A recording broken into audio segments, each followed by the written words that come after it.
Greetings. Establishing jurisdiction, fighting for justice. It's just another day today in the good old U.S. of A. The home of the brave and the land of the free.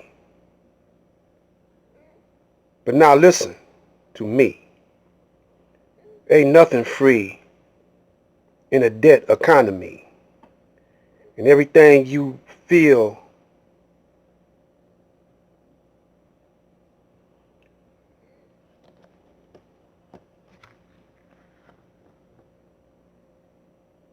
touch and see is an commodity. Even freedom ain't free.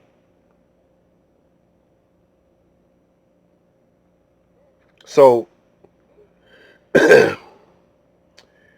dig what Ali did to make an example. You got to be brave to do what he did. By a knockout in the 7th round.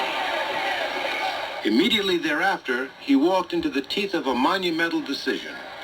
He was drafted, and then he refused induction on the grounds of his religious convictions on war.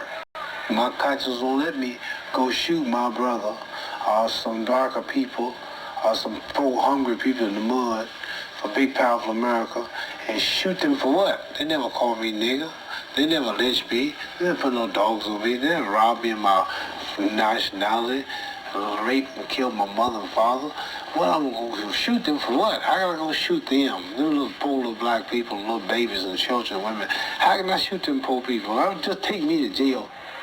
While fighting imprisonment for his stand, Ali was also stripped of his title, denied a license to fight in the United States, and denied a visa to go overseas to fight.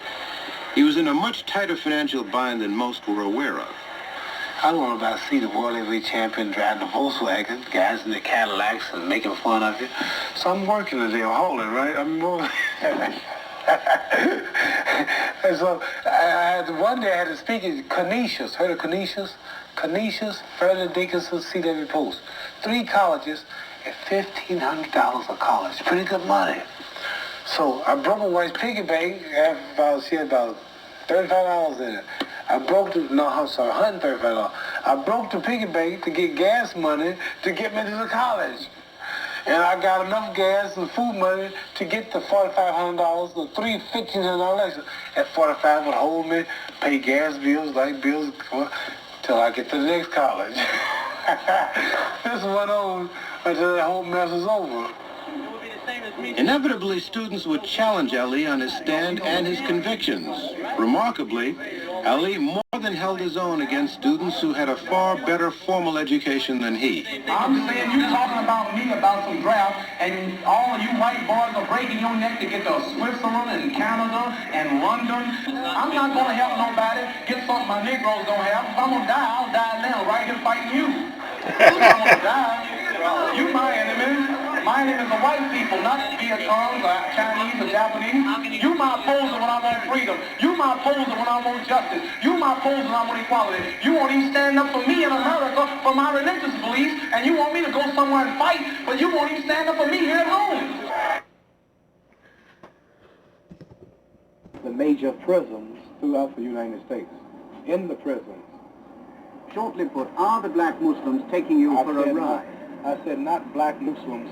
Muslims. I beg your pardon. Are the Muslims taking you for a ride? No, the white people have been taking us for a ride for the past 400 years in America. The Muslims are straightening me up and teaching me the truth and saving my life so that I can see the hereafter. The Honorable Elijah Muhammad teaches us the religion of Islam, and I will die for it and give everything. But as far as taking me for a ride is concerned, I've been the one that was taking me for a ride and still taking my people for a ride is the white people.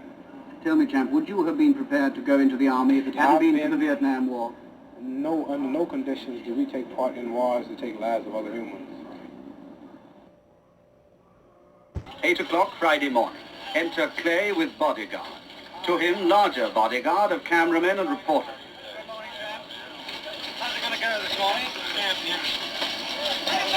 Changed any of your thinking? Changed any of your thinking? Or are you still going to not take the step? No comments. No comments?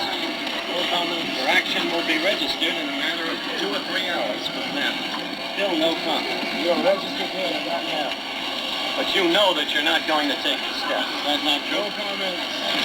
Why have you suddenly...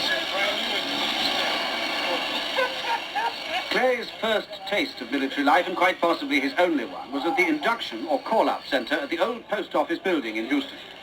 Just before lunch. It's all over. But Clay is not telling what happened in the private ceremony where one pace forward would have meant acceptance of the call-up. If he needs me. We'll be talking to the fire here.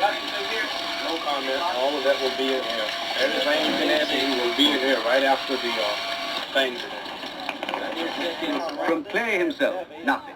The man they used to call the Louisville Lip and Cass the Gas had forsworn speech for the time being. You going to resume your boxing career? Are you talking to us, champ? All I have here is statements that I have prepared. Statements that I have prepared, answering all of your questions on future fights. Come on, Eddie. The future period, anything you can think of. I have the statements, and I have them to be released now. Could you state briefly why you declined? No, I will not say nothing. It's all in here.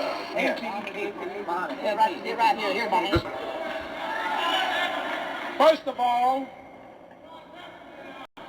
I would like to thank the student governing body for inviting me here to speak at this beautiful and worthy occasion tonight.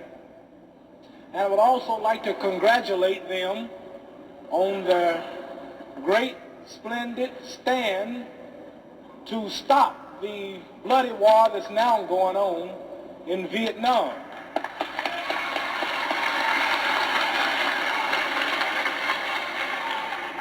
And as a Muslim minister, my own outlook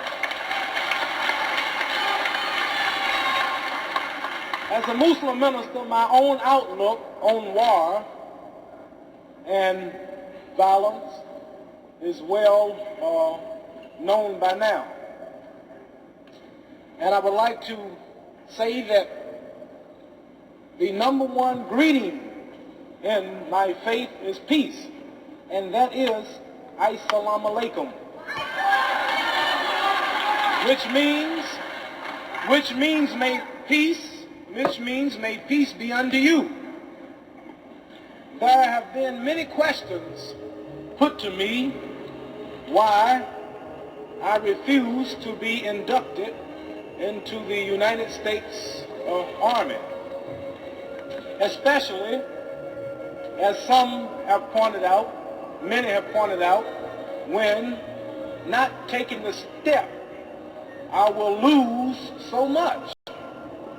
And I would like to say to those of the press and those of the people who think that I lost so much by not taking the step, I would like to say that I did not lose a thing up until this very moment. I haven't lost one thing. I have gained a lot. Number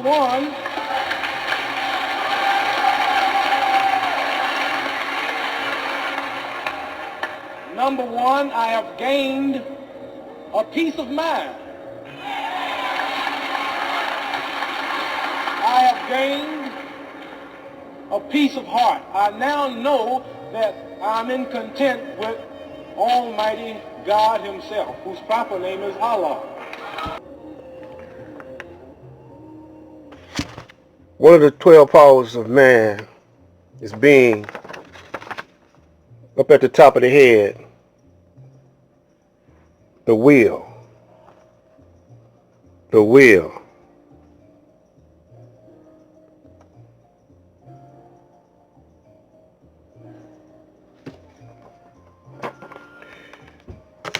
What's wrong with the majority of the black man living here in America and some abroad all over the planet is they lost their will to defeat their natural enemy, the devil. The devil got colonies and army bases all over the world, and is establishing his jurisdiction even in Africa. Everywhere you could think of, he's establishing his jurisdiction for the people. Even over there in those Islamic countries, he has broken down their will, and they're coming over here doing the will of the devil by planting themselves in the black neighborhoods, selling them lotto tickets, selling them hard liquor, even selling them drugs, selling them pork, unhealthy foods, and they know better, but they're doing the will of the devil, because many of them are devils. So just because a brother come up to you and say Assalamu alaikum don't mean, and he could quote the Quran, and just because a Christian can come up to you and say bless you brother and quote the Bible, don't mean that they ain't the devil, because the devil know right from wrong, but he chooses to do wrong. He's a corrupt, unrighteous being. Don't follow after the devil, black man. Stay true to yourself. And